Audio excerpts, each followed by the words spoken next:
Subscribers yang berbahagia, saya mau menjawab pertanyaan dari beberapa subscribers yang memang saya kumpulkan ya. Di tengah hiruk pikuk banyaknya pemberitaan korupsi di Indonesia, memang masalah korupsi ini saya pun sudah agak males untuk berbicara. Terlalu banyak orang berbicara ya soal ini.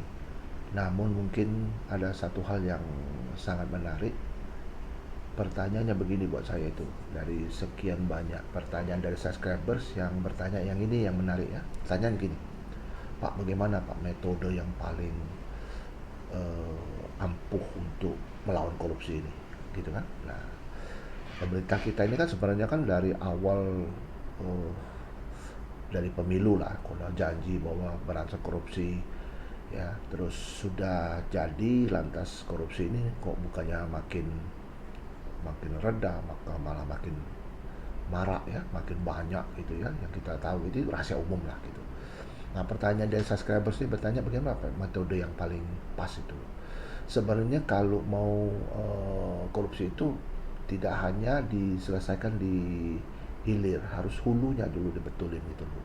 Jadi kalau hulunya tuh nggak pernah diurus, hilirnya aja ya seperti apinya tidak diurus, kita ini cuma membersihkan asapnya saja gitu, tapi itu terus ada gitu. Nah, karena kelihatannya itu ini sudah harus melakukan suatu upaya-upaya luar biasa yang ekstrim untuk menghentikan korupsi ini. Menurut saya ini ya, metodenya tuh gampang. Tutup semua akses publik kepada koruptor dan keluarganya. Bagaimana itu Pak? Tanya kayak gitu.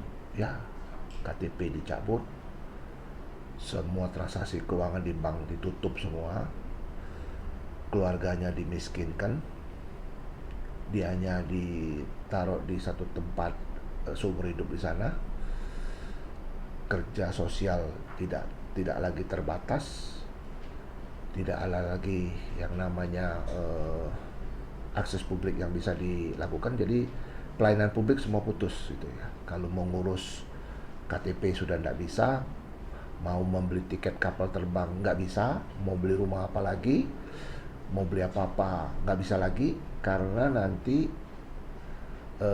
semua diputus. Saya kira udah nggak ada yang berani ya korupsi kalau seperti itu. Kalau nggak ada yang mau seperti itu, jadi nggak bisa apa-apa gitu.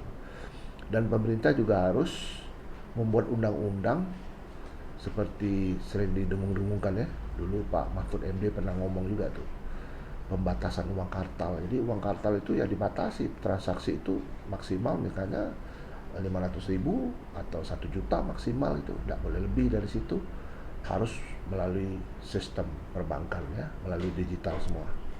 Ini mungkin yang paling efektif menurut saya.